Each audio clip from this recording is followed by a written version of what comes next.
tell me what to do. Know who you're talking to. Well, you better get used to the way the ball bounces. Let's fucking go, baby. Welcome back to this episode of Cope's Corner. I am your host, as always, Mike Copenaver, aka Real Mike. You can find me on Twitch, Twitter, YouTube, Facebook, all the likes of KOPESKORNER. I'm stoked to finally be here to talk about some UFC 273 going down this weekend. Degenerate bets for free. Hope y'all fucking like, subscribe, and give your boy some love.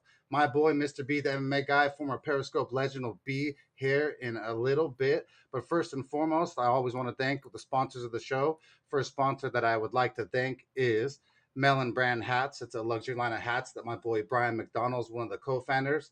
It's MELIN. They make really, really dope stuff that are, some are waterproof, some are winter gear with lumberjack. Camo is one of them with the really warm ear muffs, so people down back east, they get cold weather, unlike us over in the Southern California. It was 100 degrees today. We have no need for the lumberjack, but the hydro editions and all the other ones are a lot of fun, so make sure you give Melon Brand some love. Secondly, I'd like to thank FokaiStuff.com. It's Guamanian gear. My boy Rome from Guam gave me a chance to support and sport his gear. They make shirts, baby blankets, beanies, doormats, a bunch of really, really cool stuff, fanny packs, so make sure you go over and give the Islanders some love. All the Guamanians, they benefit greatly from just those proceeds, so make sure you go give them some love. Last but not least, I'd like to thank Spliff Seeds Amsterdam, SPLIFF Seeds. If you go to Lemon Cream Kush Female, the actual picture featured is of the plant that I grew. It's also on the cover of a book on Amazon called Stony Tark's Top Tips on Growing Cannabis. My boy Sean Prana over there from the UK gave me the chance to have my picture on the front of that cover, so that's really cool as well, man. But with that said, UFC 273 is the real reason why we are in the mix. Let's see. My boy, Mr. B. Let's see if he's in the mix and around. No, he's not here yet. Hopefully, he'll be here shortly. But with that said, UFC 273 will feature Volkanovski versus the Korean Zombie. It's going to be a lot of fun. There's going to be some really good matchups. Definitely going to want to tune into this weekend's UFC. If you ever wanted to buy a pay-per-view and you're wondering if it was worth it, this pay-per-view this weekend will definitely worth it because these fools are going to throw down. So really, really can't thank y'all enough for joining us and being here as always to make the show what it is. Let me pull up. I'm gonna have the ceremonial weigh-ins in the background going on. I won't have the audio, but I'll have the video going just so you guys can kind of see what was going on. But let me see if Mr. B is in the house yet. So I don't want to start without my boy. Oh, not here yet. All right. Well, we'll start off the show with the first fight of the night will be Julio Arce versus Santos. Hold on a second. Let's start the video. That video. So Julio Arce versus Daniel Santos. Julio Arce is 17-5-0. He's 32 years old. He's 5'7" with a 70-inch reach. He's on a one-fight losing streak. He's fighting out of New Jersey over there in the East Coast. My boy, Mr. Beast from Brooklyn, the Bronx. He last took on Yadong Song. He lost by punches. Round 2, Yadong Song fucking minced him up. Then Andre Ewell, he pretty much got the beat down, or he beat down Andre Ewell punches round 2, and then he lost to Hakeem Dawodu split decision. So kind of wishy-washy, going back and forth in the UFC in this last 5-6 wins. Like I say, he's lost by punches. He's also been, I believe, submitted yet by guillotine by Brian Kelleher. So he's a tapper and a napper, and I'm not really fond of that. But this new kid, Daniel Santos, calls himself Willie Cat. He's 10-1. This kid is a lot of fun, man. 1 second. Let's see. I don't see my man, Mr. B's in the house. I hate talking about fights without my B. All right. Let me give him another invite just in case. All right, cool. Well, whatever. So Julio Arce versus Santos. Santos right here, the young gun. He's looking really lean and strong versus the veteran in this matchup, which will be Julio Arce. Usually I don't like to pick the veteran or the underdog or the newer guy versus the veteran, but in this situation here, it's hard for me not to pick the new buck. What's up, Stevie Wonder? Appreciate you being here as always, supporting the show. Hopefully Mr. B will be in the mix shortly. So the time zones are a little different. Why is it blurry? Hopefully it's not blurry for real on the other end for the fans, but On my production side, it looks blurry, so hopefully it's not. But yeah, I wish you all guys the best. It's a Friday. The Masters also started for golf for all you people who love the Masters golf tournament. One of my favorite tournaments, one of the four majors. Tiger Woods is back in the mix. Sorry to jump into that, but I just totally got sidetracked. But I'm stoked about the Masters. So with this fight here, I'm going. I like Daniel Santos. I think this kid has a chance to win this fight. I think he has more of an upside, more of a ceiling here. Right now, he's a plus 160 on 5 dimes and a negative 170 for Julio Arce. So let's see. The one thing I didn't like was, oh man, he's a he's damn he's still an underdog and they're buying in on Julio Arce.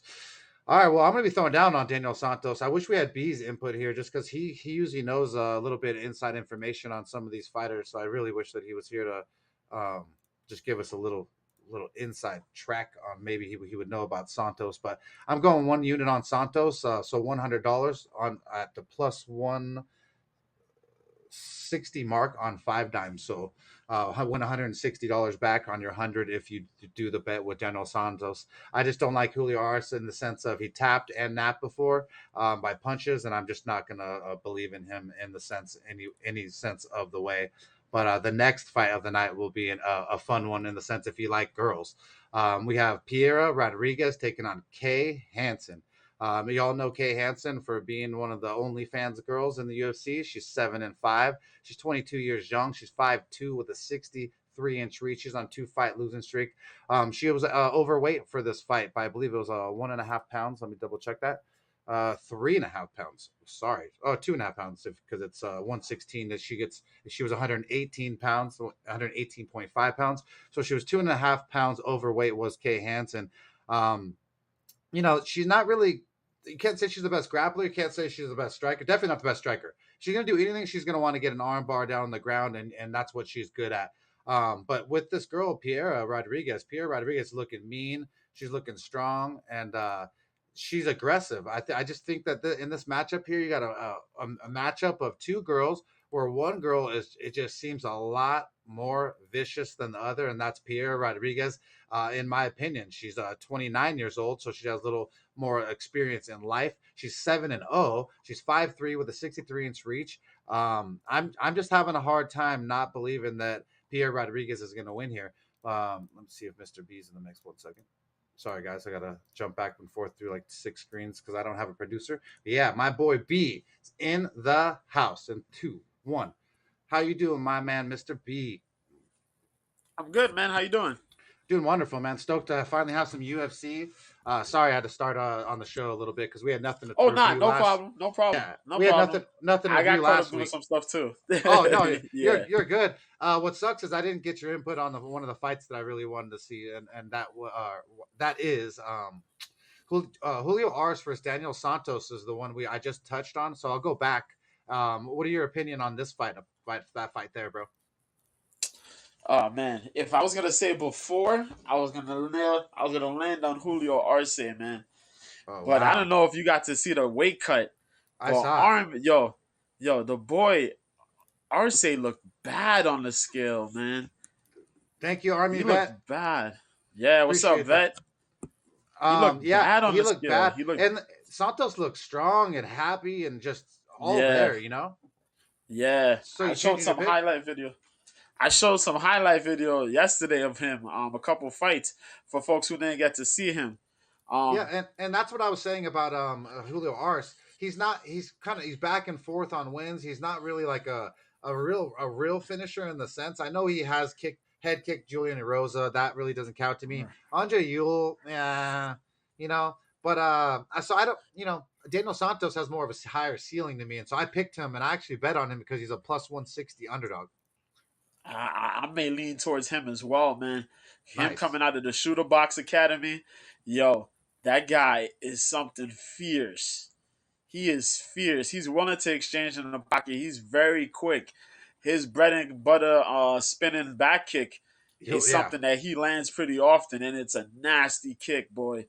Yeah, and that's why I Um, really love having you here for every fight of the that we go on. I hate going backwards, but I had to go backwards because B elaborates a little hey, further, no and it makes problem. it makes it much more exciting. And plus, he also agreed with my bet. So fuck yeah, baby. I love when B goes with my, Yeah, my pick. He didn't even know. So yeah, Santos, like you said, his kicks. And then also what I what I don't my rule on the show, I don't like people who tap or nap. And Julio Arce yeah. has tapped and napped before, and I don't like that at all. You know that beat. Word. So I'm gonna definitely take this man. I'm gonna take that man. Fuck yeah, Um, dude. yeah, as a pick because, yo, the guy looks good, man. 10-1, is it right? 10-1. Yo, and he has submissions under his ledger. He knows how to win by decision. He knows how to go for the kill. I really like him, man. I Yeah. really like how he gonna look in this.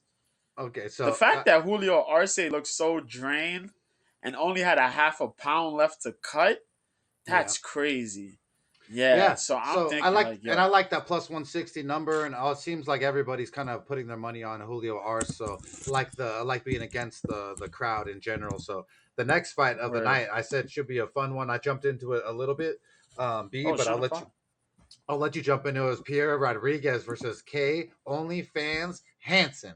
And I said Kay Hansen, really, she's not she's very I you can't even say one dimensional because she's not really good at one thing. If she is good at one thing, it's the grappling, and that's what she wants to do. She it doesn't have very good striking, doesn't have the best wrestling takedowns like entries, single leg to double leg, doesn't chain it well.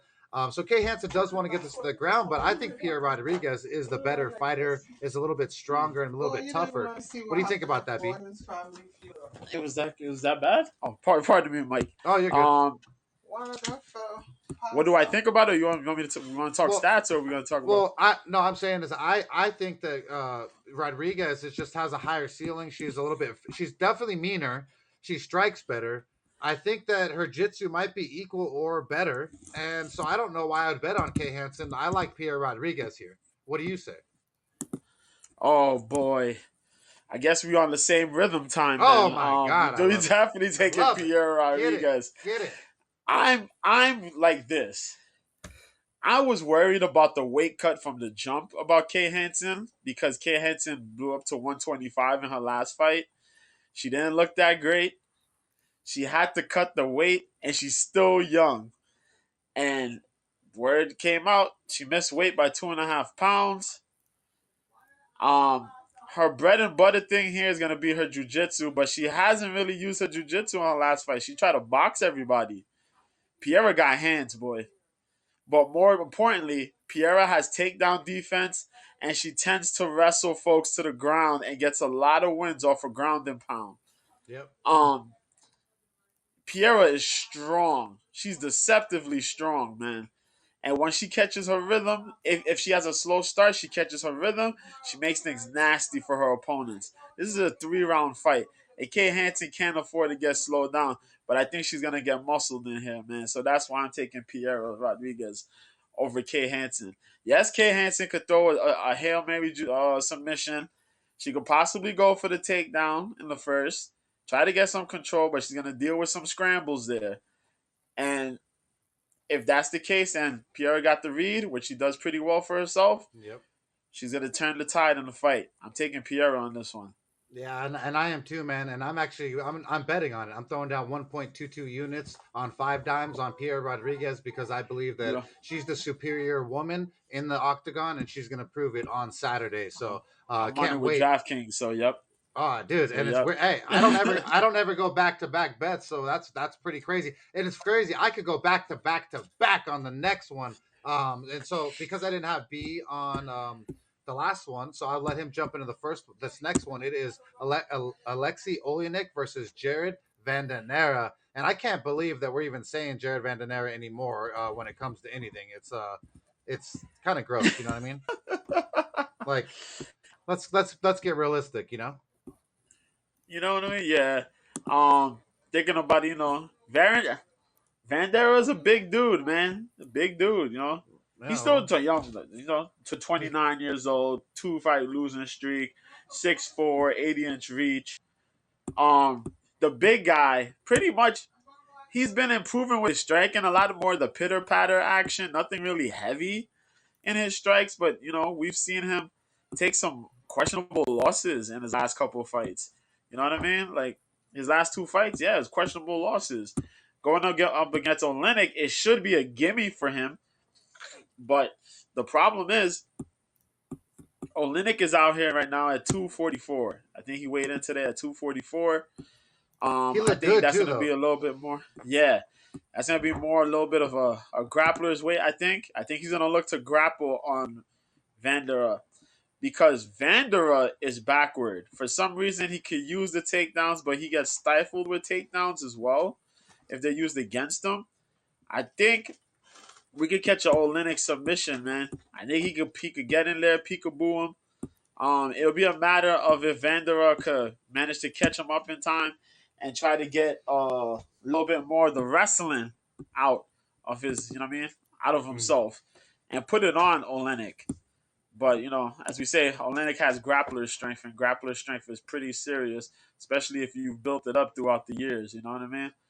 Yep. Romanov was able to pick that man up with no problem and just beat the hell out of him. Beat the So hell.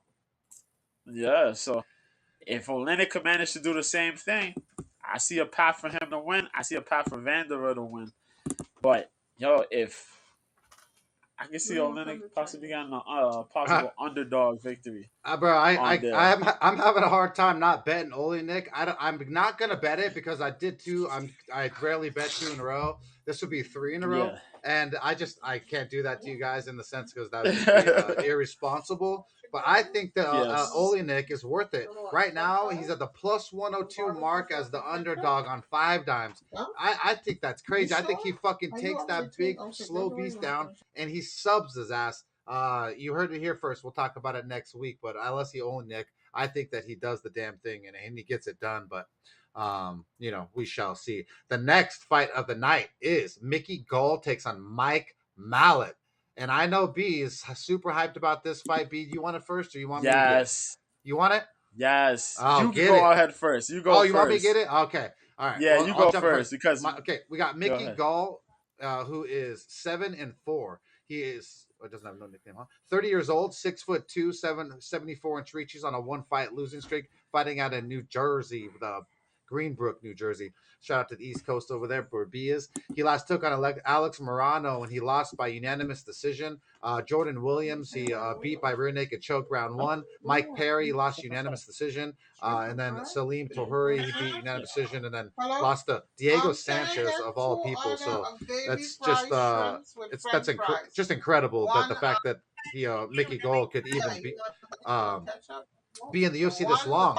I think that he is not the real deal, but a guy like Mike Mallet, a guy I can get into. Mike Proper Mallet, he calls himself. He's 7-1-1, 30 years old, 6'1", with a 73-inch reach. He's on a 3-fight win streak, fighting at a Team Alpha Male, Sacktown, California, baby.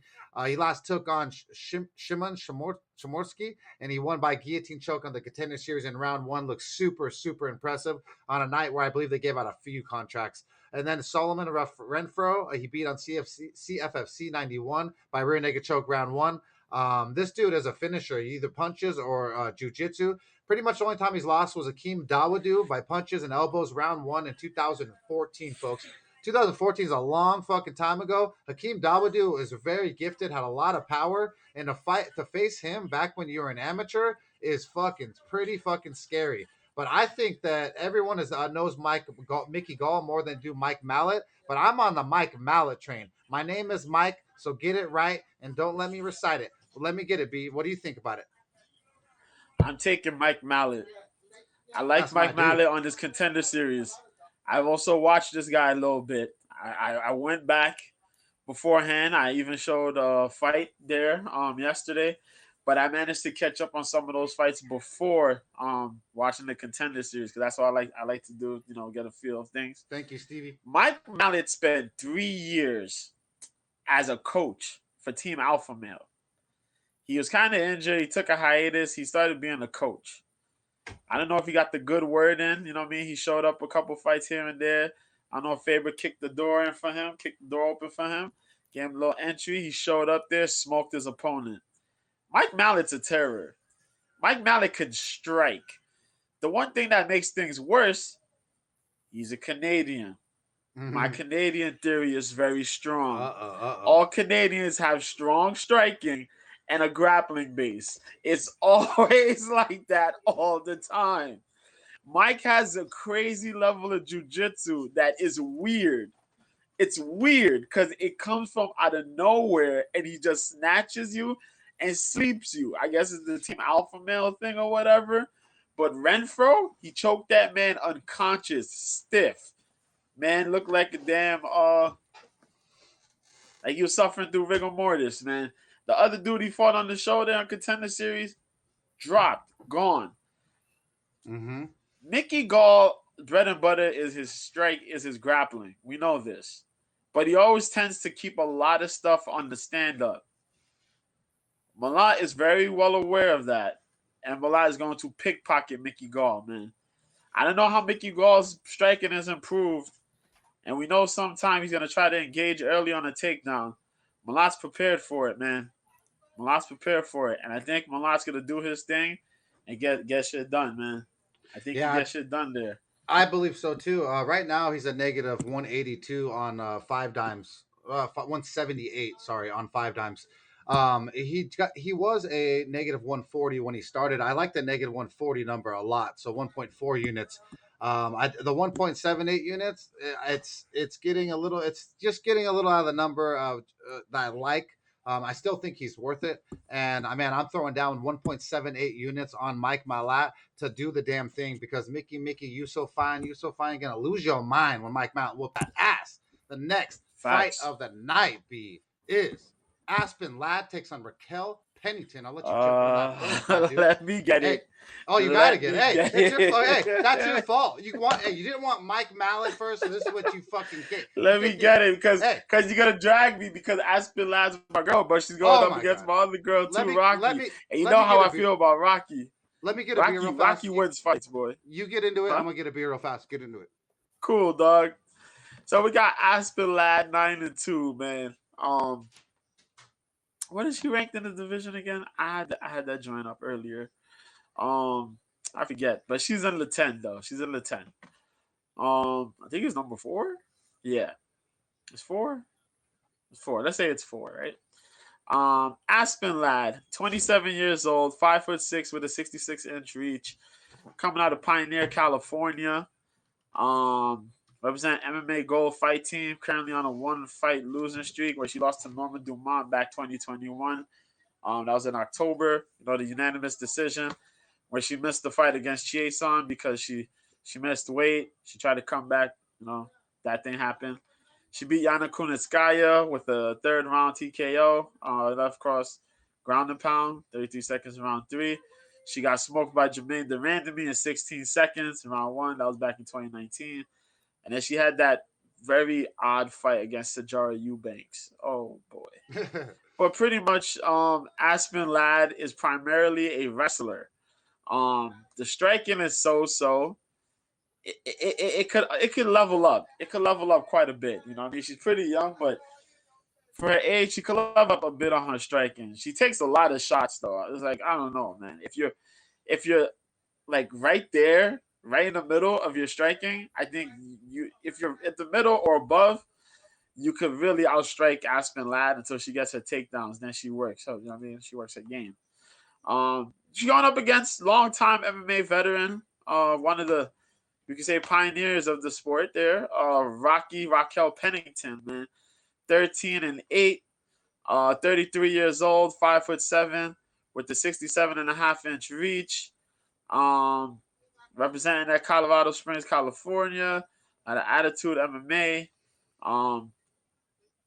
She's on a 3-fight win streak where she beat Macy Chiason with a guillotine choke about 3 minutes of round 2. She beat Penny Kanzai with a unanimous decision and Marion Renault with a unanimous decision. Both those 2 fights beforehand was in 2021. One was in 2020. She had lost to Holly Holm. She beat Irene Aldana. That's a big victory. Raquel Pennington is pretty damn dope. Yeah. Her thing is boxing. Her base is boxing.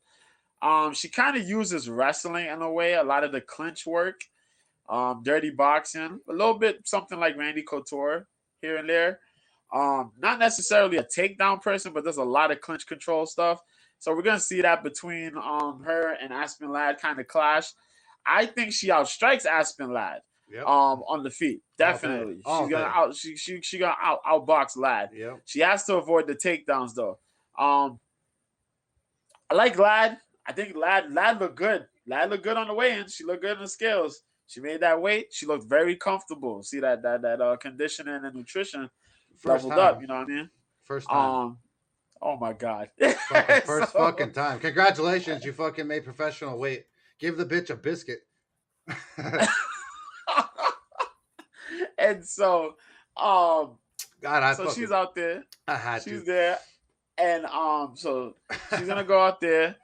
She's gonna look to box a little bit, and then go for those level changes. That's her thing. She's gonna throw a pause, throw a couple things here and there. When she feels a little uncomfortable, instant level change, or she feels she got the opponent, level change. For Raquel Pennington, shoot the leg kicks here and there. Tag on the leg. I know Aspen's going to try to tag on Raquel's lead leg to take away her jab. I think Raquel's footwork is way better, and she's going to look to pop that jab open, land, you know what I mean, the cross, get a couple body shots there, try to get in the clinch, but not too much. Avoid trips, avoid takedowns. And just try to keep this fight standing pretty much, where you're just taking pitter-patter shots, and just work down Aspen Ladd, man. If not, then you're gonna have to deal with those constant grappling exchanges, those constant level changes of Aspen Ladd. We see Norma Dumont be strong enough to easily nullify those takedown attempts because Aspen Ladd wasn't shooting all the way down. She did this weird half-ass like takedown clinch type shit and then rise up for no apparent reason. I think Raquel can nullify a lot of those takedown attempts. Just break off, make her pay for it in those, you know what I mean? When you break off the clinch and just keep this shit on the feet, man. Raquel's been way too experienced and been in way more battles to just give up some advantageous shit for Aspen Ladd. Yeah, so not to mention Raquel Pennington has what I don't think ever been submitted. If you go back to her losses, they're a TKO, I believe, from Amanda Nunes, which you can't even blame those heavy hands, right? Holly Holm, unanimous decision. GDR, unanimous decision. Holly Holm, another decision. This is back to 2013. Dude, I'm telling you, rear naked choke by Kat Zingano in 2012 was the last time she got subbed. And she's seen everything and her mother thrown at her. I'm taking Rocky. I think Rocky walks her down. I think Rocky boxes her face up. I think Rocky stuffs all of her takedowns. I think when Aspen Ladd quits mentally and she realizes that Raquel Pennington is not going to quit all 3 rounds, I think that Raquel Pennington is the victorious, and she wins here. I think it's quite easy money, so I'm going Rocky Pennington all fucking day, baby. So let's fucking go. The next fight of the night is Anthony Hernandez versus Josh Fremd. This is going to be a really, really good fight. Josh Fremd, this guy right here, if you don't know him, is fucking huge, bro. So tall, so big. He's 9'2". He's 28 years young, 6'4" with a 76 and a half inch reach. He's on a 2-fight win streak fighting out of PA, United States, over there in Pennsylvania. He last took on Joel Bauman. He won by rear naked choke, looking for a fight round 2. Renato Valente, he beat him at LFA 116, unanimous decision. Then he lost to Gregory Rodriguez, Robocop, by punches round 1. Man, you run into Robocop with those big punches, you probably, most likely you're going to end up losing. So that's pretty much the only fight he's ever lost by punch, been finished. He's never been choked out before. This dude is fucking phenomenal, man. When he gets his punches going and he does keep his kicks, and his rear naked choke, is fucking sick too. So all over the place. But Anthony Hernandez, don't get it twisted, call himself fluffy. He's 8-2. He's been counted out before. He's 28 years young himself, 6 foot, 75-inch reach. So the reach advantage is going to be quite phenomenal with the hands for Fremd, and his leg reach is not even listed really. So I know the leg reach is going to be even crazier, but I don't know if that will work into the factoring out until this weekend, but we shall see. Last took on Rodolfo Vieira, the BJJ black belt. That's just known for his ground game, and he choked him in an arm-in guillotine choke round 2. It was fucking crazy. It was one of the biggest underdogs to ever cash. Or no, not biggest underdog. Sorry, plus 375 underdogs. Not, I thought it was bigger than that for some reason. But yeah, plus 375 underdog. It was his sub prop that was like plus 2,000 or 3,000. But yeah, he subbed fucking Rodolfo Vieira. He lost to Kevin Holland from knee to the body, ground and pound round 1. I believe that was on short notice, if I'm correct. I'm not sure. Yeah, and then Jung Young Park, he Anaconda choked him. Marcus Perez, he lost by Anaconda choke to him. So I don't really like the pattern here from Fluffy. Besides the fact he beat Rodolfo Vieira, he has tapped to knees, or he's been knocked out. He's been choked out, and I think that might be a spot for Josh Frem to be able to work his game here. Right now, Josh Frem on five dimes is a plus 165 underdog, negative 175 for Anthony Hernandez. I think that might be the recency bias because of Rodolfo Vieira, but I think this guy is a live underdog here is Josh Frem, but we'll see what Mr. B has to say. He always has some good inside info. This is actually a tough one for me, man. I'm gonna be honest with you. This is a tough one. No, for sure. Friend looks fantastic. First of all, him and being in Factory X, his stand up is pretty good. His submission game is pretty good. Hernandez is almost a mirror match. Friend is a little taller, I think, and he got a slight range advantage, I think. But I like Hernandez's submission game as well. So Hernandez knows how to finish a fight. If he gets you hurt, he tends to go for that guillotine choke, man. He has his chokes. What is that guillotine? Loves his guillotines. Did you see them at the weigh-ins or the face-offs? Yes, I did. Okay, you saw how big Frem was, right? Yeah, Frem has a big frame. Frame. Huge. Yeah. That guy's massive. Okay, I just want to make sure. You saw. Yeah, I wouldn't be surprised if that dude ends up at light heavyweight one day. You know what I mean? Because of how big he is and young. Yeah. That's the one thing where Frem's gonna have to stick to his range, not let Hernandez get in the pocket and start winging off shots, because that's where he tends to get a lot of his stuff done. Getting inside, throwing little short combinations, gets you rocked, and either goes in close for the finish or close for the sub. That's how he gets a lot of those guillotine chokes in. Or look for the smother to get the guillotine choke in. But as you mentioned, Josh Frem got height, man. That's a long dude, big guy. He likes to fight in range, and he keeps range pretty damn well, unless you got the same level of range on you. But considering how this one is going, Frem looks very confident, very comfortable. I think this may be Frem's fight to take, man. I wouldn't be surprised if he's going in there with a nasty hook combination for a TKO or a head kick KO, man. Or we're going to see something special out of Josh Frem tomorrow, dog. For sure. Yeah, so I'll probably say Frem. I hope so, man. I think there'll be it's good. Dude, this lineup, like I said before you got here, if you ever been in doubt about paying for a pay-per-view, this is definitely one of the cards that you will be satisfied with the money that you spent. I also want to shout out the 58 of you here live tuning in. I literally can't thank y'all enough. Please like, subscribe, and tune in. Tell your friends. It really, really helps. Even one by one, every single one of y'all I love and appreciate. So the next fight, B, you're going to have the honor jumping into first, you lucky dog. Ian Gary versus Darian Weeks. Let's fucking go. Ian Gary. Talk about Ian Gary versus Darian Weeks. We show a couple or the future, highlight videos of him, man. Yeah, we showed some highlight videos of him yesterday. The future Ian Gary, 8-0, man. 24 years old, 6'3" with a 74-inch reach. Already a cheat code in the division, man. What up, TJ? Appreciate you, bro. Born in Ireland. Flying out of Ireland, representing Sanford MMA. What's up, player? Riding a 12-fight win streak because it's 4 in the AMs and pretty much undefeated as a pro. Came in, debuted, beat Jordan Williams, buzzer beater 459 in the first round. Knocked him out with the counter right. Jack Grant he beat with unanimous decision in 2021 before he got signed. Rostam Ackman, former PFL fighter, he beat that guy with punches, nasty punch combination, and a head kick. That's one of his bread and butter combos. 220 in round 2. Lawrence Tracy beat that man with ground and pound 4 minutes, about 4 minutes into round 1. He has submissions. He has KO power. He's precise. I like that. We seen Jordan Williams kind of box him up a little bit, but he managed to clean up. He and fucked him catch up a that man little with bit. the necessary counter. Yeah, Yeah. quite did. Yeah, it was scary. Put some paws on him. Yeah. He's going up against Daniel Weeks.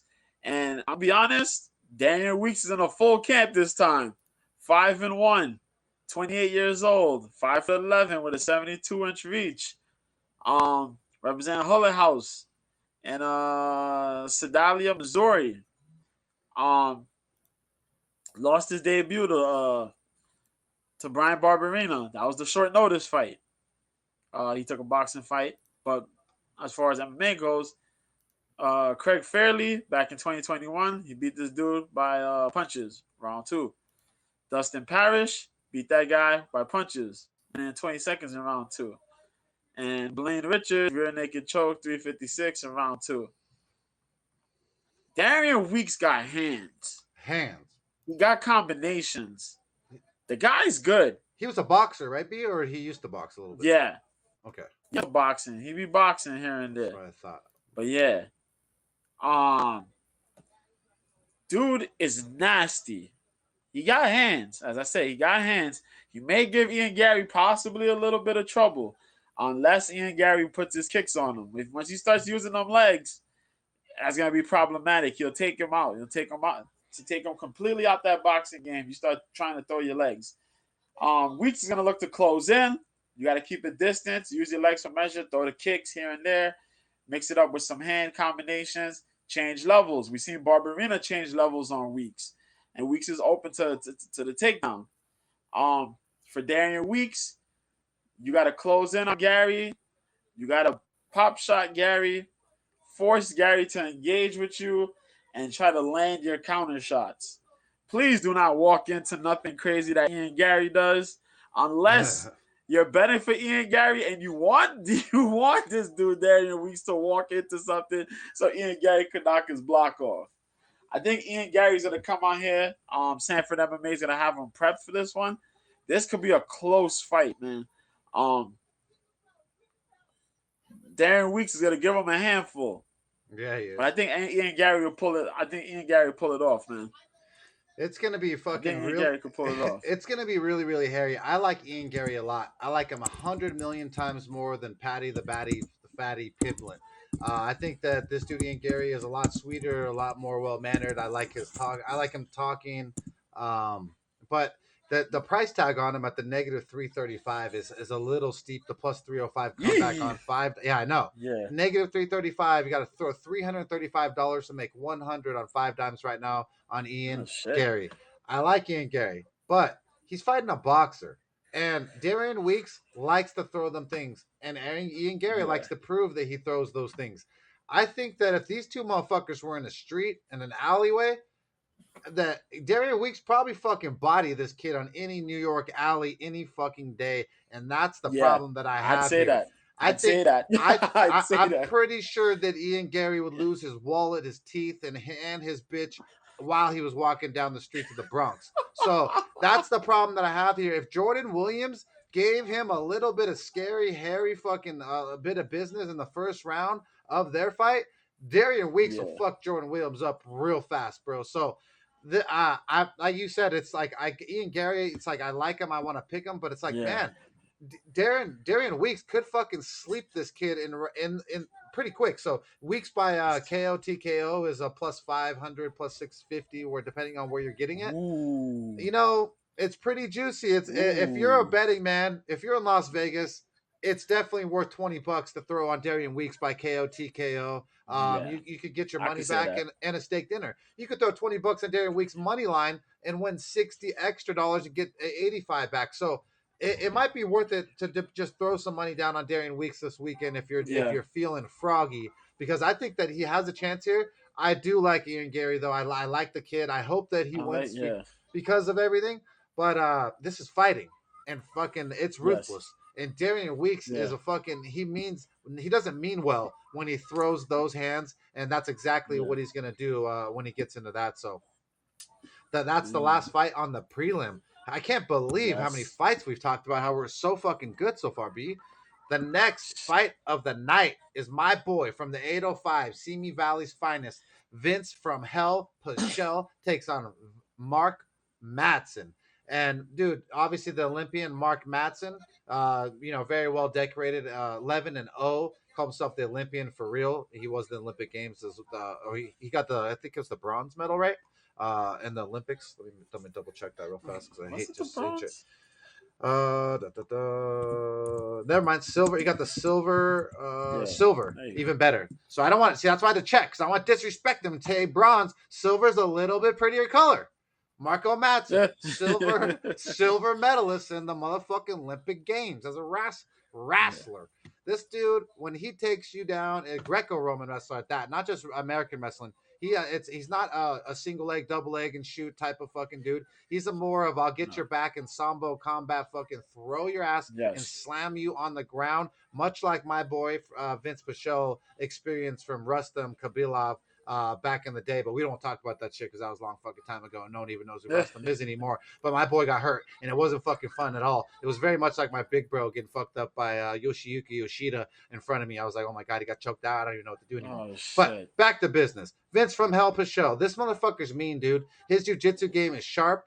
His hands are way sharper than Mark Madsen. I'll tell you that for sure. From Hell Pichel. 14 and 2, 39 years old, 5'10 with a 72-inch reach. He's on a 3-fight win streak fighting out of SV, like I told you. He last took on Austin Hubbard and won the unanimous decision. Looked pretty good all around. Jim Miller, the same, the veteran he beat. Roosevelt Roberts, when Roosevelt Roberts was a hype train, and they threw Vince Pichel at him to fucking just stop all the hype and all the steam that was coming out of that locomotive. And then he lost to Gregor Gillespie, arm triangle choke, round 2. Achilles heel of my boy is wrestling. Not liking that. Remember, I told you he got slammed by Rustum. So he lost to Gregor Gillespie, then lost to Rustum and the wrestlers. The only time he loses is to wrestlers.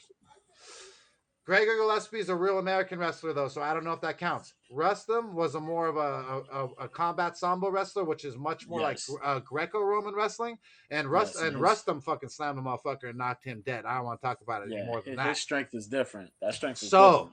but I don't have as much faith in Mark Madsen as like in his hands.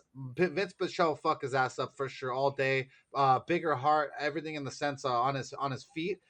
But if Mark Madsen is successful at taking him down, he could blanket him for all 3 rounds, and that's fucking scary and hairy. And I hate it 100% because you cannot train for that type of wrestling if you haven't been wrestling that long. And so, sadly, even though I'm from the 805, Mark Madsen, I think he wrestle fucks him 3-round unanimous decision because my boy's not tapping, he's not napping. I feel like Mark Madsen wins a 3-round decision, but I fucking pray to you. I hope that Vince Pichel stuffs these takedowns and fucking wrecks him TKO KO because he can do that. So if you like Vince Pichel, you like that dog money, you can go and hit that up right now. Odds makers have Vince Pichel. It's actually even. Pick him right down the middle. Negative 105 on 5 dimes for Pichel. Negative 105 for Mark Madsen. But like I said, this is a scary one, man. And it's a pick 'em for a reason. Because Vince Pichel is gonna throw them hands on that fool's face and fuck him up and knock him out. So it's Vince Pichel by TKO KO, or it's Mark Madsen by decision. That's the 2 things that are happening. We'll talk about it next week. What do you say, B? I like this fight, and I feel the same way you feel. Those odds are saying exactly how I feel. Yeah. This is a very close fight Cheers. between these 2 guys. Very close fight between these 2. I say this because Marco Madsen has a high level of wrestling. That man can wrestle. Oh. He's improving his hands. However, We seen what happened with him and Clay Guida. Clay Guida managed to hustle that man and make that fight pretty damn close. Vince Pichel in that 3-fight win streak fought Jim Miller. And Jim Miller gave that man quite a little bit of a run for his money. Mm-hmm. But Vince managed to weather a storm and beat Jim Miller. Same thing with the Austin Hubbard thing. It's right down the line on how many of those takedowns Vince Pichel could defend and make Marco Madsen pay for. Because Marco is going to come out there. He boxes a little bit. He's pretty tight in his boxing, but he's going to wing the big overhand shots. I think that, and I think Vince is going to be prepared for some of those things, man. I hope if so. there's a finish, I'll be kind of surprised, but I think we're going to get a split decision. Also, there's pressure on Marco Madsen, even though I know the man was in the Olympics, yes. This is, I think, his first time on a pay-per-view main card. So you got to put thought into that shit as well. It's a very close fight, man. Honestly, I'm throwing this as a pick-em. I don't know. Yeah, it's tough. That's You how don't. I feel. It's a I very really tough don't one. know. So this is a rare time where B doesn't know. He doesn't. He's speechless. You got to pick a I side. really B. Gun to your head, B. Gun to your head. You got to pick motherfucker. Because we Gun got to my head? We got a matchup coming up that I could spend all night on. And Gun to my head? You know what I mean? If I'm saying gun to my head, hunger and punishment, dog, I think Vince Pichel's going to put pressure on that boy. Love it. That's what I think hear. Vince will put pressure on Marco. Yep. I think because Vince been through those wars, and I think he understands the way to win. And if this win streak ain't proving it, I don't know what is. So you know what I mean. Some of these other wars too. So I'm gonna take Vince Pichel, man. Plus he got that powerful mustache. I seen him in weigh-ins. He got a powerful mustache. He got that cop. He got that fucking cop mustache. Nobody wants to see that shit. I don't want you pulling me over. Give me that shit. No, I was joking. His mustache is fire, but it definitely is that old school sheriff fucking mustache from back in the day with a cowboy hat. So this is gonna be a great. It's gonna be a great fight. Vince Pichel by KO TKO, I say, or Mark Madsen by decision. That's just what I feel. The next fight of the night is the ladies, the Lord. Babies, the dolls, the peaches. I did you guys please go and check out the weigh-ins? You know what? I'm gonna bring it up for you right now. B, talk about this real fast. I'll jump into my discussing this in a second. Okay, sure. Sorry, B. I have to get the problem, butt up. man. I got to get the butt up for him. Everybody deserves to go, see this man. butt. Stevie Wonder, I'm sorry. I love you though. Because we're dealing with two of the top 10, man, in the strawweight division. Mackenzie Dern right now is at number 5. I think Tisha Torres is at 7 or 8. If Tisha gets this win, she jumps into the top 5. And this is a fight this is an opportunity she's wanted for a while, I think, since the Joanna Jędrzejczyk fight, honestly. So let's get into Mackenzie Dern, man. 11-2, Mac Dern, 29 years old, 5'4" with a 63-inch reach. Out of Phoenix, Arizona, via Brazil. Trained out of Los Angeles, California, with Black House. Got that boxing coach, Jason Perillo. Because she was with MMA Lab, then she left MMA Lab. Went to train with Perillo. Perillo's done wonders for her hands, though. Last fight, though, she lost. Unanimous decision to Marina Rodriguez. That's a hell of a scrap, though. Props to her, because she took some punches from Marina, boy. She took the 1-2s like a champ. Girl may be cute, but her chin is granite. Let's be for real. Yeah. Oh shit. Well, before that, she fought Nina Nunes, aka formerly Nina Ansaroff. Beat her by armbar in the first round. About 4:48 the first round back in April of last year. She beat Brenda Jandiroba via unanimous decision back in 2020. She beat Randa Marcos with an armbar, 3 minutes 44 seconds in round 1 back in September of 2020. And she beat Hannah Cyphers with a knee bar. Poor Hannah Cyphers. 236 in the first round in May of 2020. come Before on. that, she lost to Amanda Hebos. Beat a list of who's who. The girl has levels of jujitsu. Black belt, multiple tournament champ, grappling skills. She also beat Gabby Garcia, one of the biggest upsets in grappling history, competing in the absolute and beat Gabby Garcia. That is nuts. While weighing less than 100 pounds, I think. She's up against Tisha Torres, yo. The Tiny Tornado, 13-5. I think she ranked, I said either 7 or 8. 32 years old, 5'1" with the 61-inch reach. One of the shorter ladies in the strawweight division, but what she lacks in size, she makes up for it in technique and some really good heavy shots here and there, man. Bro, Currently riding a 3-fight I win streak cannot find this video. I'm so mad. Sorry, bro. Keep going. out of American Top Team. You look for the just look for the individual weigh-ins. I had to do that because I was watching the weigh-ins and I seen Tisha Torres, but I missed Mackenzie Dern. So I just had to put Oh my god, oh my god, I found it. Oh my god, oh my god. Yeah, okay. I had to put Mackenzie Dern 273 weigh-in. So I got to see it. Yes, it was sorry ladies, but it was immaculate. But yeah, beating Angela Hill in the rematch back in August of last year. She beat Sam Hughes before that in a late fill-in fight for Sam. Sam came in late. Got that doctor stoppage at the end of the first round. The eye socket was pretty much, the orbital was jacked back in December of 2020. No. Then she brought Brianna Fortino, formerly Brianna Van Buren. She's married now. Unanimous decision back in June of 2020. She had a 4-fight losing streak, losing to Marina Rodriguez, Weili Zhang before that, Joanna Jędrzejczyk before that, and Jessica Andrade, all by unanimous decision. The girl don't get finished. If she loses, she only loses by decision. Tisha Torres is a machine, man. She's quick. Her footwork is awesome. Her taekwondo is great. I think she's a black belt. Her technique is polished.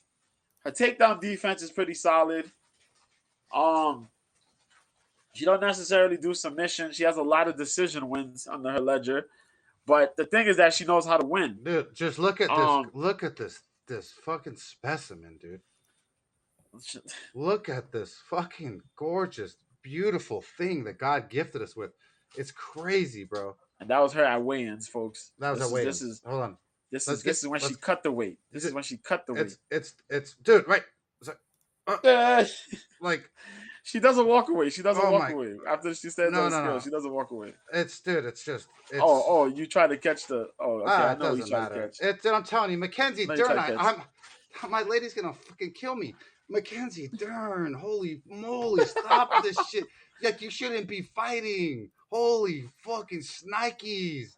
Wendy Peppercorn. Oh, this is a sexy ladies fight, man. Sexy ladies fight. God bless America. God bless Brazil. Actually, woo! It's gonna be a very hardcore fight, man. I think Mac Dern's gonna be trying to attempt to throw hands with Tisha Torres and try to wrap her up, get a little bit of that control on the ground there.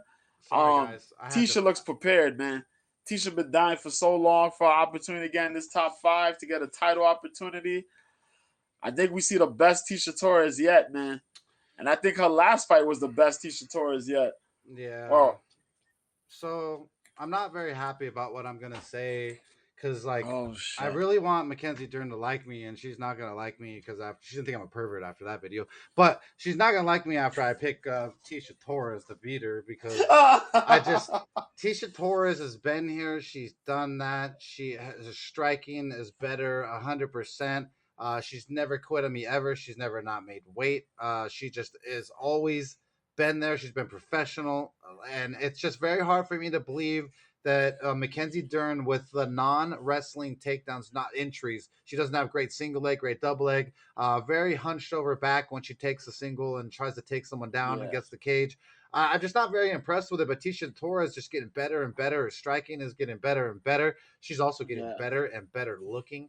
Talk about another fucking bombshell. Tisha, holy shit, like you had to like ladies. I get it. They're beautiful. I like them too. So fuck it. We could be friends. We could go date other girls.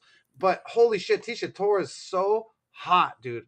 It's been crazy how hot she's getting. Raquel Pennington Right. is lucky ducky that she gets to touch that Yes. Bucky. So this fight is going to be great, phenomenal between two actual talented mixed martial artists, two beautiful women. Yes. Yes. Man, the jiggles that are going to go down in this fight are going to be amazing. I am Yes. more stoked for this fight than the Kazmat fight. But Mackenzie, don't post those butt videos. Holy moly, it's crazy, dude. But I'm picking Tisha Torres, most likely by decision. I'm sorry, Mackenzie. I know I said I loved you, but I just got to be honest for my fans. But the next fight of the night is Gilbert Burns taking on Kazmat Chimaev. I'll let you jump into that one first, B. Okay, sir. I'm Let's gonna grab get a beer. into I'm it. gonna grab a beer, B. All right, man. We talking about the number 2 versus the number 11. Yep, in the rankings, right? Because Yep. you have champion, you have the number 1 there being Colby Covington. Gilbert Burns, I think, is sitting there at number 2. Hamza Chimaev is number 11, if I remember correctly. But it's Gilbert Burns versus Hamza Chimaev in welterweight. Gilbert Dorino Burns, 20-4, man. Representing that Sanford MMA, 35 years old, 5'10" with the 71-inch reach. From Niterói, Rio de Janeiro, Brazil. Um, Representing that Sanford MMA, as I said before, it was Black Zillions, but also hands in hand with Serrato MMA. Represent some Brazilian fighters up in there. But Sanford, shout out to Florida. South Florida, everybody going to South Florida, they killing shit. But yeah, man. Last fight we seen him in was Stephen Thompson. He won by unanimous decision. Kind of a shocking fight there, but he did a little bit of what I'm about to talk about. To Stephen Thompson, what I think he could do to Hamzat. He fought Kamaru Usman and lost, for the title, round 3, that power jab. But he beat Tyron Woodley by unanimous decision. What up, Tony? He KO'd Damian Maya, left hook, ground and pound, 2 minutes 34 seconds, round 1. What's up, player? He does a lot of grappling during in between fights and whatnot. He battled Rafael Lovato Jr. and actually won by time. Lost to Greg Jones, beat Jake Shields and Kazushi Sakuraba, beat Eve Edwards. But outside of that, beat Gunnar Nelson unanimous decision. Alexei Kunchenko, that I thought he would lose, he actually won. That's crazy. Yeah. And Kunchenko was a huge ass 170. Scary. But this man manages to out hustle. He has a really good gas tank, man. For the 3-rounders, even for the 5-rounders, he has a pretty good gas tank. His grappling ability is high level because he is a high level black belt, man. Really, really good technique on the friggin' ground, man. But his stand-up, improved kicks, the lead leg kicks, that overhand, the way he throws that right hand, the way he goes in with these shots, man. He kind of goes a little bit crazy sometimes, but when he's more composed, he likes to mix it up well together. Ah, boy, though. He's up against the machine, man. Hamzat Chimaev, Boers, 10-0, representing Sweden, 27 years old, 6'2" with the 75-inch reach, representing Chechnya, Russia. Yes, he was born from Russia, came out through with the freaking yeah, came from Russia, lives in Sweden. Yeah. Super syllable sportscaster. Oh man, this guy Tony, bro. But so far he's been undefeated, man. Last time we seen him go, he went against Li Jingliang. Submitted my guy, my Chinaman, yo. He submitted him with a rear naked choke, 3 minutes and 16 seconds into round 1. Shout out to Stone Cold Steve Austin. Gerald Mearshart, he knocked that man out in 17 seconds with a right cross in the first round. Reese McKee, I showed that earlier, smoked that man. I don't know why they put that man, Reese McKee, as his first fight to go in there and get annihilated like that. John Phillips, Darce choke, 1 minute and 12 seconds in round 2. Before that, this man was knocking everybody out. or getting a little bit of a submission. He's good. Let's keep it 100. He's good. Represent All Stars Training Center. Shout out to Alexander Gustafson, Ilir Latifi, Jimmy Manua, Reza Madadi, a couple good folks that I know out there, and out there until. What's there to say? This guy comes full clip throughout the whole fight. We know from what I've seen, his gas tank is pretty there, but because he comes out in the first round, guns blazing, we don't know how he really looks like if somebody tries to make him work, how he'll look outside of the first round. If he's working, then we know he's going to just keep working. You're beat up, you're worried, but people are hoping Gilbert Melendez has the remedy and tries to anti his grappling with Burns, well, anti Hamzat's grappling with his own grappling. And it's like this. Burns has been good, but Burns is not quite a full 170. You know what I mean? Yep. Hamzat should be a middleweight, and he's competing at welterweight. Yep. And he cuts a lot of weight to get to 170.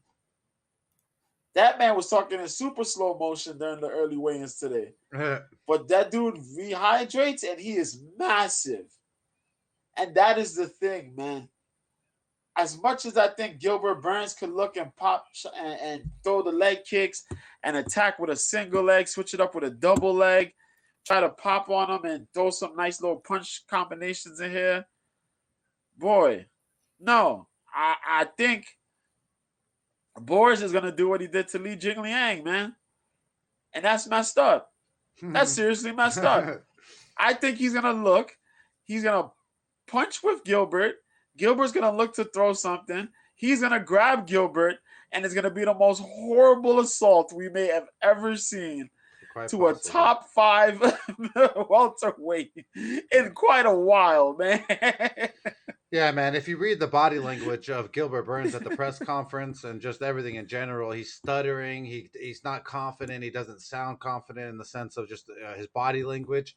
Kazmat's in his head. Kazmat also, just like Rice McKee, was feeling him out before their fight, and he also grabbed Gilbert Burns while they were in towels, cutting weight.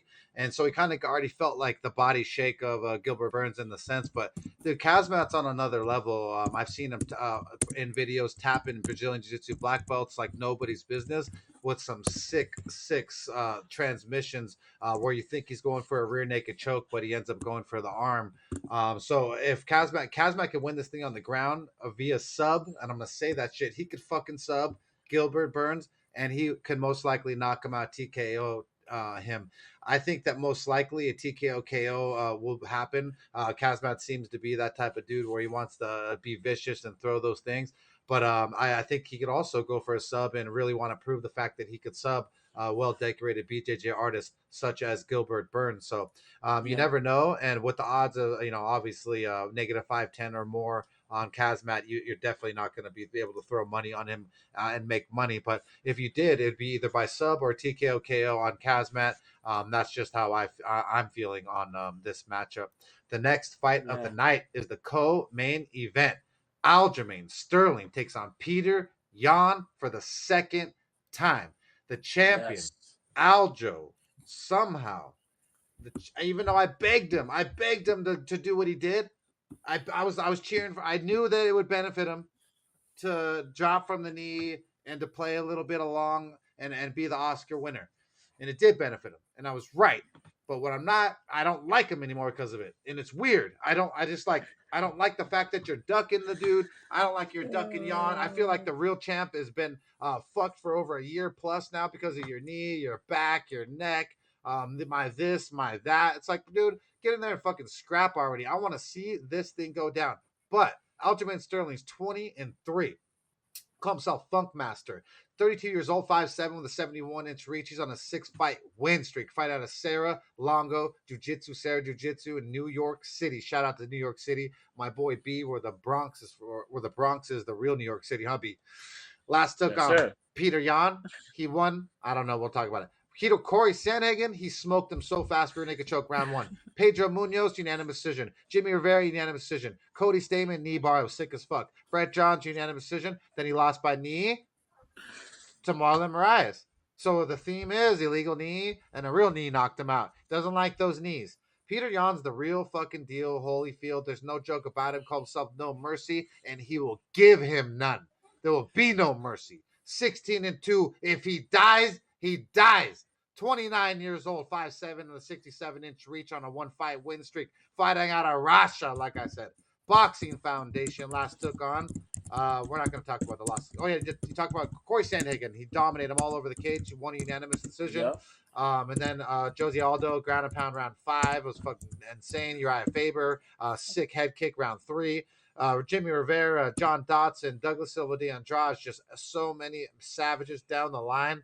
Only flaw is Aljamain Sterling, pretty much, and it was just a mental mistake, or the fact that people need to stop fucking playing games. A fight's a fight. Go back to the original UFC. They're poking eyes, kicking nuts, and doing all kinds of shit and banging sluts. Stop being a pussy and fucking just fight. I don't want you putting your 3 points down, 2 points down. This ain't fucking football, 3-point position fight. Stop all that shit, okay? You're not a lineman, and you're not a lineman on the offensive line for the fucking New York fucking Giants. I'm fucking sick of these fighters being so soft, subtle, and just weak. And it is what it is, bro.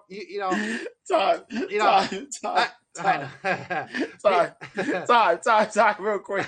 What up? This man is dead serious. He put a tweet up about this earlier today. I'm I think it was yesterday. I'm dead fucking serious. Talking about the picture, and that's fucking ridiculous, dude. So I can't handle this bullshit, dude. Like, fight's a fight. If you're gonna die, you're gonna die that day. Aljamain Sterling would have died that day in the ring if there was no one there, and if everything was. If it was the original UFC, which is the most exciting back in the day, Aljamain Sterling would be dead that day. No one would be talking. He's lucky. Talk to Phil Baroni, my big brother. Shout out to New York Badass. Soccer kicking motherfuckers in their face in pride. Ask the Asian guys how it felt when Phil Baroni was stomping their fucking face on the ground in the corner. You think they said, oh, I had a point down. I had a toe down. My teeth were down. My tampon fell out. My butt hurt. My homeboy didn't lube me enough last night. The girl at the strip club took too many dollar bills from me.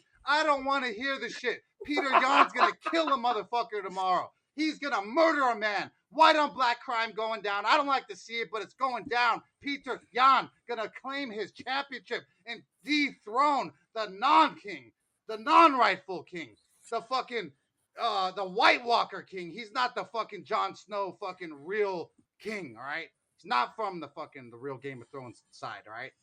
So that's what I have to say. Peter Yan gonna whoop that trick. The main event. Oh, did I let you jump into that beer or not yet? Nah, man. Oh, shit. You was going on your tirade. Sorry, I liked bro. it. I fucking flip out. I can't handle this. I think you about to go off on me right now, though.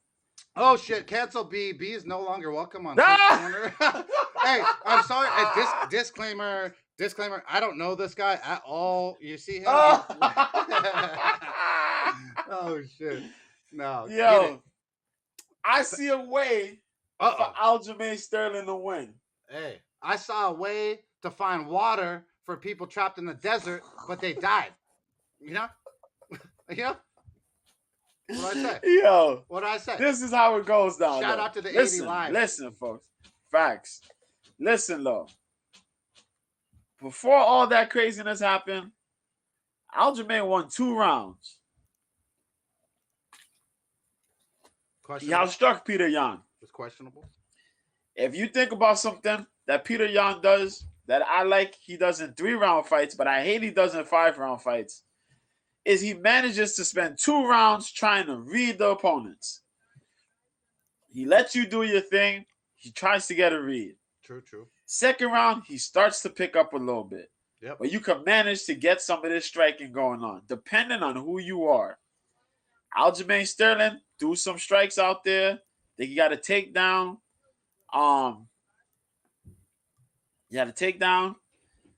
Do some strikes. He got tired by the third, though. Peter Yan came back in the third. Beat him up in the third. Came back in the fourth. They started beating him up until that knee came. I paid attention to something in the weigh-ins today during this weigh-in show. You know, UFC, they like to put the stats out there. Aljamain Sterling went for over 10 takedowns, only got one takedown. But in that one takedown, he got a little bit over 4 minutes of control. Peter Yan went for 7 takedowns and landed 7 takedowns with only 3 minutes and some seconds of control in total control time. I want y'all to take note of that. I want you to take put a little bit of thought on that real quick. I'm thinking. A little bit of thought on this. If Aljamain Sterling can manage to fix his gas tank and economize on his takedown abilities, he may be able to lay and pray and tangle up on this man, Peter Yan, for 3 out of those 5 rounds to win. The problem I have with saying this, though, is that when Aljamain Sterling gasses, he gasses bad. Hard. And that man, Peter Yan, come in, guns blazing, and shooting up this man like nobody. It take one round. And for that, I think Peter Yan may come in here and get his title back against Aljamain Sterling unless Aljamain Sterling improves his gas tank, man. Yep. It's going to come at a matter of how many of those takedowns can he actually land. Even though he got 1, he had to go for 17, about more than 10 to get 1 takedown. That's problematic. And Jan's going to look to make him pay for all those attempts this time around because he knows what he has to do. But Yan got to avoid making mistakes like he did in that first fight. You can't give that man you can't give up the title like that on some bullshit. Even if Aljamain Sterling did act, you gave him a reason to act by going that freaking. Well, the rules are the rules. It sucks, and that's what sucks. Hey, flex those rules. Hey, Donald Trump claimed bankruptcy 6 times or however many times. He's rich as fuck. You know, you do what you got to do. Yeah. But so with that said, I think Peter Yan's gonna be able to work and do what he can and beat Aljamain Sterling. But as I said, if Aljo can manage to get a lot of that control time and make Yan ground Yan, because he put a little bit of body mass on himself, he gonna be a little big. I think he could get it done, man. Oh, but man, as I said, if that man gasses bad in that 3rd round, Yan's gonna eat his soul, man. Yeah, and I think that. And the muscle might be a problem though, man, because you have too much muscle on you. Lactic acid builds, and you could gas out even faster than fast if he doesn't know how to handle that in the 4th and 5th rounds. But I think it's devastation, domination by Peter Yan, and he does the damn thing. But the next fight of the night is another championship bout.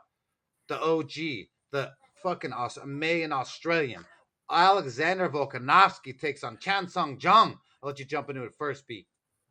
Yes, sir. The fight that was made because Max Holloway was injured. But here we go, Max. man. God damn you, Maxie, baby. 808 train, baby. I need you, Max. Chan Sung Jung.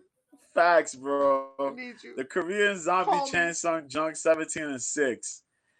We haven't seen this man go for the title since he lost to freaking Jose Aldo, man, back in 2013. Had that freak shoulder injury. That was the last time he had a title shot. That was his first title shot. What am I talking about? Since then, this man's fought in the UFC, but had to go and be deployed, for Korea because he's involved in the war. He's in the army, Korean army there. So he had to go, do his years there, come back, years to come back. 35 years old, featherweight, man, 5'7" with the 72-inch reach, out of Pohang, South Korea, man. Out of Fight Ready MMA, that's a little branch out of Korean fight team. Also, he got that Korean Zombie MMA. He made his own little gym.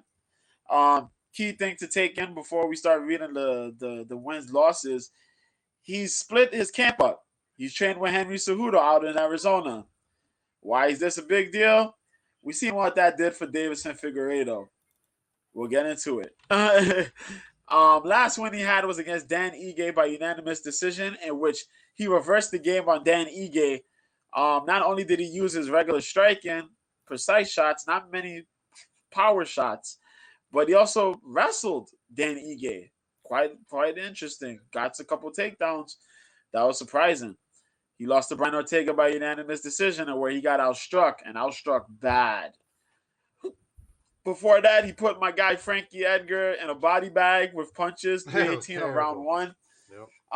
That was the most horrific loss I think I've ever seen Frankie Edgar take. That man's head turned into a punching bag, and it was not right. It looked like a ping pong, but not like a pinball. Yeah, pinball in a pinball machine. You know what I mean? Renato Moicano, he put that man away with an overhand right, ground and pound, in less than a New York minute in round one. Yair Rodriguez, that epic fight, where he lost the buzzer beater of round 5, beat Dennis Bermudez. The man Chan Sung Jung could throw strikes. He has good footwork. Sometimes he's a little bit flat-footed. But his hands are very fast. He has fast hands. He throws a comet of a right hand, man. He throws the overhand right, the straight right hook. But his money punch is definitely either his straight or over.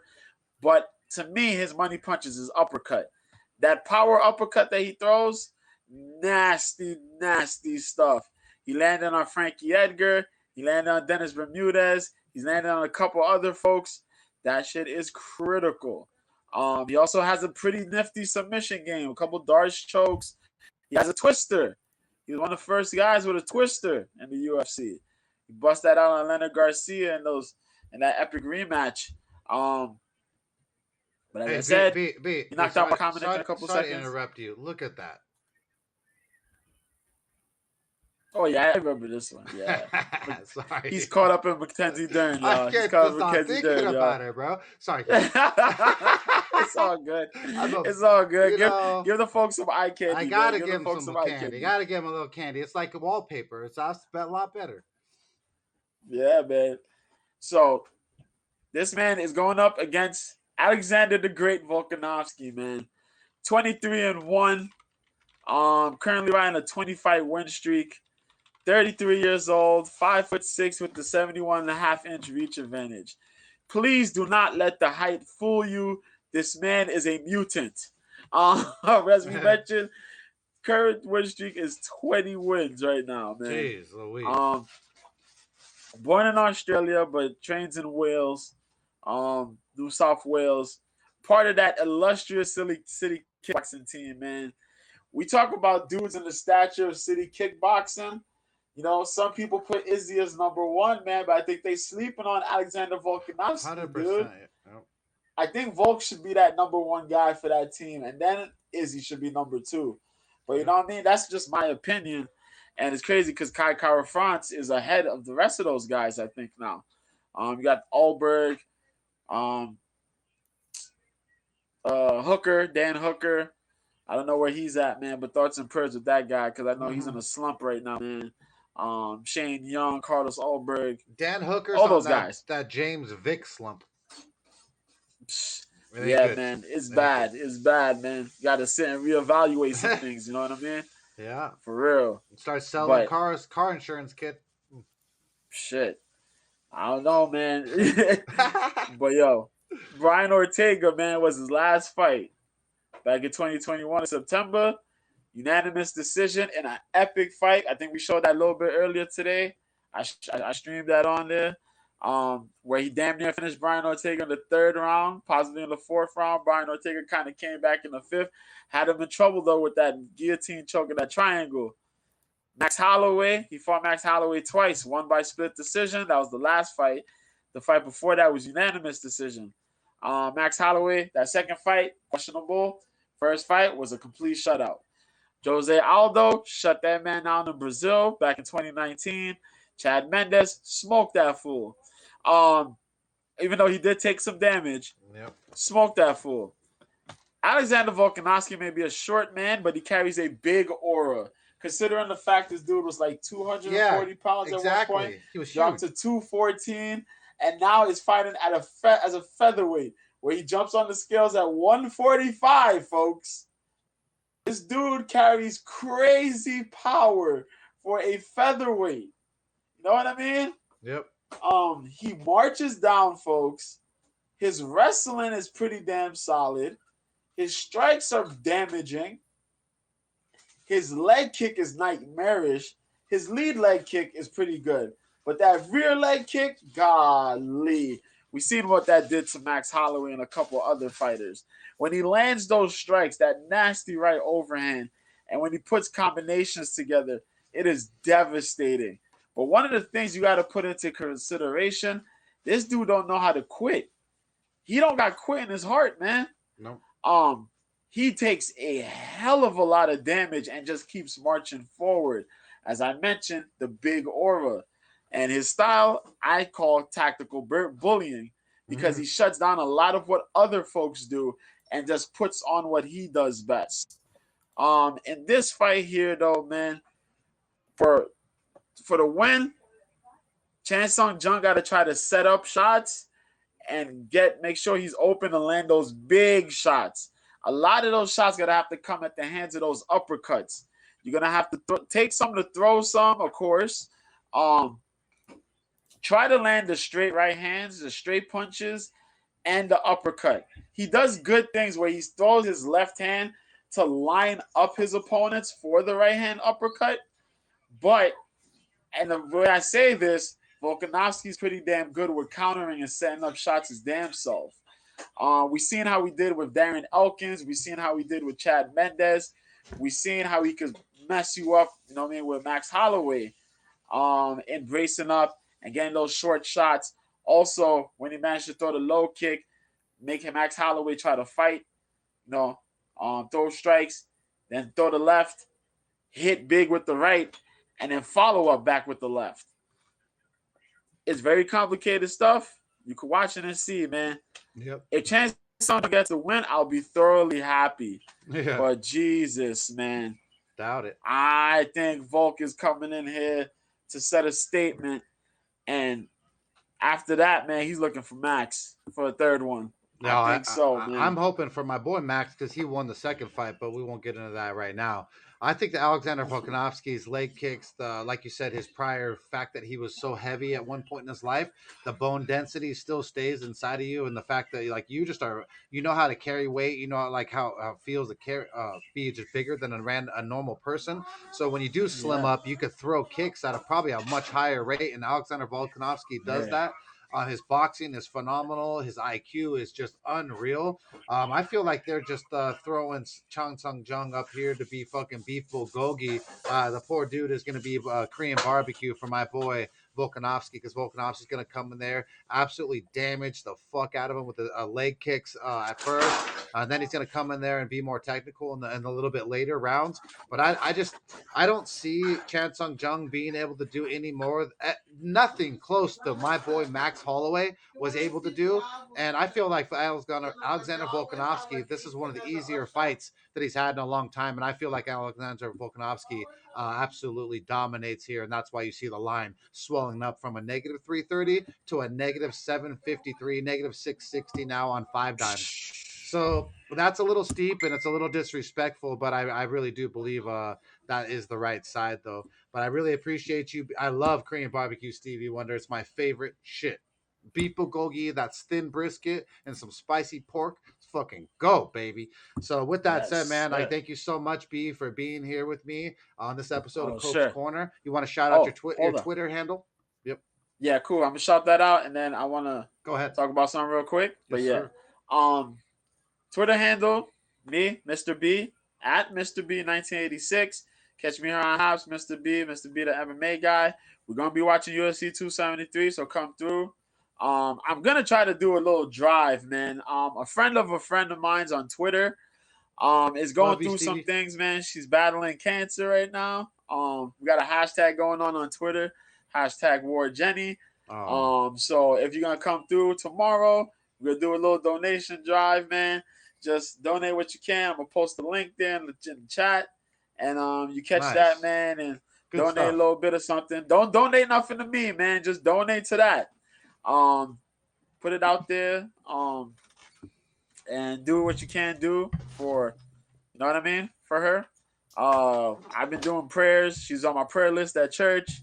A lot of folks on Twitter have been donating, you know what I mean? They're donating art. They donating some of their merch sales and other stuff like that. It's been a big turnout for folks on there, man. So I'm gonna post that link up in the chat. I don't know if I should post it here, but if you don't mind, do it here. Do it. Post it here. No, anything that helps people in our family. And this is a community here, just like family. You know, if we want to help everybody that we can and just bring smiles to the community. So anybody that's in need, and then especially cancer or whatever their medical condition is, you definitely want to help them out, because when you're in that position, you want someone to help your family out. So definitely look into the chat for Mr. B's the link for the GoFundMe. Probably, is that what it is? Yeah, it's a tweet there. That's linked to the GoFundMe, man. Nice. So hashtag War Jenny. My homegirl Romy Rome, aka Core, that's on Twitter there. Pretty cool person, man. So she asked me, we do prayer. I do prayer for her, you know what I mean? Baby. And she's on our prayer list and all that stuff, man. Because you got to pray for everybody, man. I pray for Mike. I pray for y'all in the chat. Pray for everybody, man. Because we all need that sometimes. I appreciate it. So, always. It doesn't hurt. The more people thinking about you and sending love and the good vibes into the universe, the better. But I appreciate you having you on here, Mr. B. Make sure you guys jump in Saturday and tune into Mr. B's stream on Haps, and you could watch some of the fun stuff that he does. Thank you so much, B, and I will see you next week, my dude. All right, brother, man. Take care. Take care. Bye. And with that said, man, that's this week's episode of Cope's Corner. I can't thank y'all guys enough for being here. My camera decided to die at the very end of the show because we elaborated a little farther than normal. But I really just can't elaborate enough how much we love and appreciate the community. Make sure you check in with your loved ones, with your friends, and make sure that they're not feeling suicidal. Make sure they're not feeling down, depressed in any bit of the way. And until next time, let's fucking go, baby, and cash some bets. Are you ready? Break it down!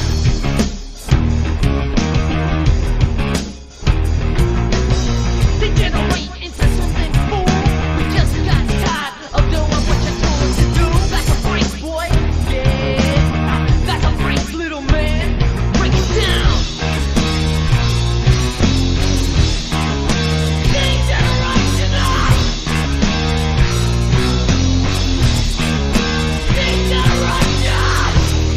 Think you can tell me what to do? Know who you're talking to?